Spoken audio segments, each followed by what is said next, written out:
Di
tangan Pak Ustadz Ahmad, akhirnya si tuyul itu pun mengaku kalau dia adalah anak peliharaan dari Mas Bayu dan istrinya.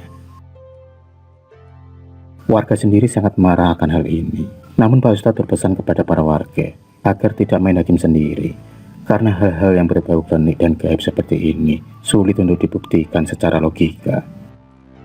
Pak Ustadz akhirnya mengurung si tuyul tersebut ke dalam botol. Warga sendiri disuruh Pak Ustadz untuk lebih berhati-hati dan waspada dan sering mengaji untuk menangkap para tuyul yang mencuri uang. Anggita semakin yakin kalau kakaknya memelihara tuyul dengan tertangkapnya tuyul oleh para warga dan beberapa kejadian yang dialami oleh Anggita sendiri. Namun, Anggita tak berani untuk mengungkap kalau kakaknya lah yang selama ini memelihara tuyul demi mendapatkan kekayaan dan pesugihan dengan cara yang cepat. Rupanya syarat yang harus dijalani oleh Winda adalah dengan menyusui para tuyul-tuyul tersebut yang ia pelihara. Dan tuyul-tuyul tersebut akan dengan sangat ragusnya menyusup pada Winda, yang membuat tubuh Winda semakin lama semakin kurus akibat selalu menyusui si tuyul peliharaannya. Karena sebenarnya yang dihisap itu adalah darah Winda. Ritual tersebut selalu dilakukan di waktu-waktu tertentu di kamar Winda. Ritual menyusui para tuyul yang akan memberikan uang untuk sang majikannya. Sudah lama Bayu dan Winda mengambil pesugihan tuyul ini, dan tak ada seorang pun yang tahu kecuali Mbok Jum. Dan satu lagi kini, yaitu Anggita. Ternyata Mbok Jumlah yang selama ini memperkenalkan Bayu dan Winda dengan pesugihan tuyul. Dan akhirnya Mas Bayu dan Mbak Winda pun terpikat untuk memelihara tuyul dengan menjadi pengabdi pesugihan tuyul. Dan hal itu sudah disepakati dari awal tentang apa perjanjian dan apa yang harus dilakukan demi jalannya pesugihan tersebut.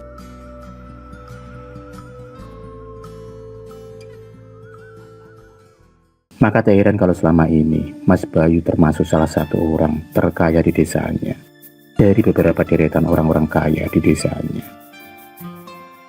Mas Bayu yang dulunya miskin, kini menjelma menjadi orang kaya. Orang yang sangat kaya raya dan serba kecukupan semuanya.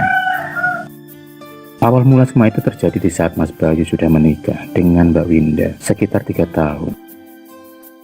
Dan tiba-tiba Mas Bayu diberhentikan dari pekerjaannya. Saat itu, Mas Bayu pun terkena PHK sepihak dari perusahaan di mana Mas Bayu bekerja.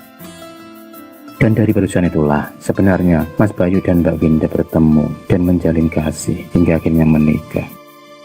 Sejak saat itulah ekonomi mereka berdua morat-marit karena Mbak Winda sudah tidak bekerja lagi di perusahaan tersebut. Semenjak itulah hidup mereka dalam serba kekurangan dan melahirnya banyak hutang di sana-sini. Keadaan itu membuat Mas Bayu stres, bingung, harus bagaimana lagi, harus berbuat apa lagi, harus kerja apa lagi.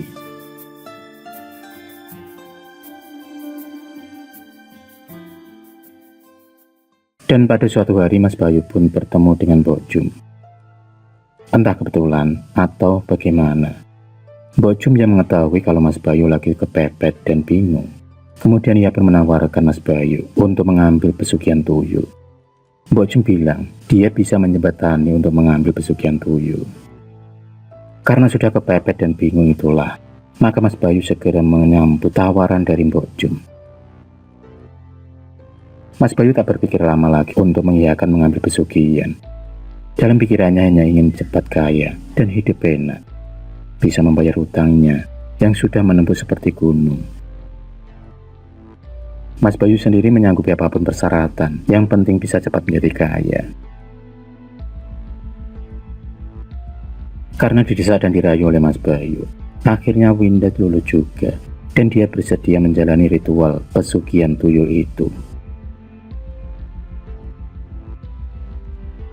Karena cintanya pada Mas Bayu, dan dia sudah tak tahan lagi hidup serba kekurangan, telah membutakan mata hati mereka. Mereka berdua pun menempuh jalan yang salah, jalan kesesatan dan musyrik. Tekad mereka sudah bulat untuk cepat menjadi orang kaya dan terbebas dari kemiskinan.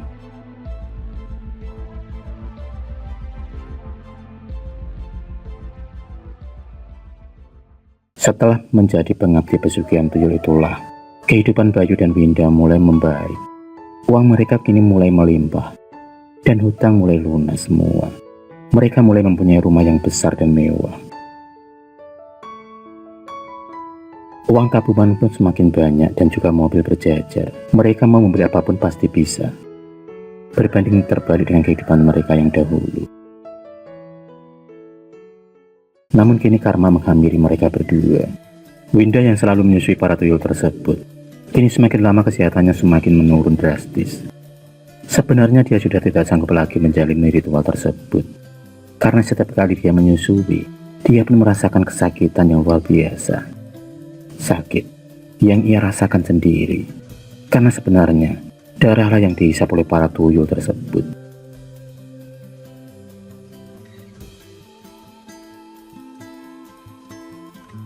Dan benar saja, pada suatu pagi, Mbak Winda ditemukan meninggal dengan keadaan yang mengenaskan. Ia seperti menjerit meraung kesakitan. Matanya melotot keluar dan di tubuhnya banyak darah yang berjajaran. Di tubuh dan di atas spray. Sungguh malang kematian yang dialami oleh Mbak Winda. Kematian yang mengerikan dan menyakitkan.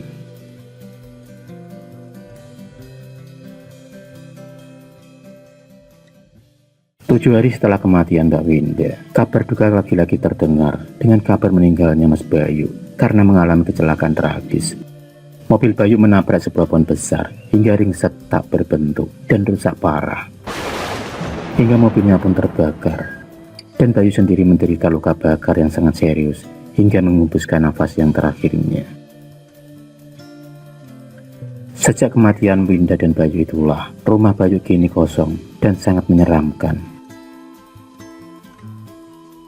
Beberapa kali terlihat penampakan sosok makhluk astral dan tuyul di rumah tersebut.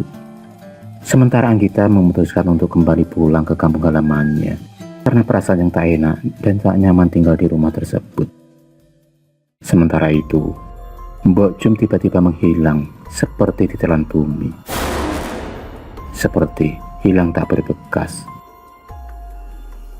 Sosok Mbok Jum sangatlah misterius. Siapa sebenarnya Mbok Jum? Sosok nenek tua yang sangat misterius dan rahasia.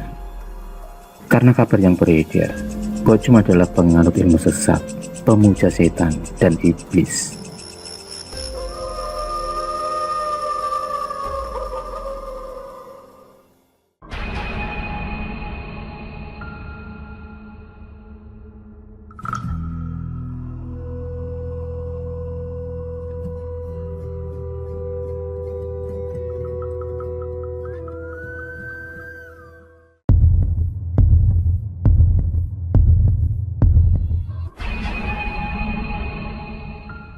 Terima kasih sudah menonton video cerita bergambar ini. Klik subscribe untuk terus berlangganan video-video cerita bergambar selanjutnya.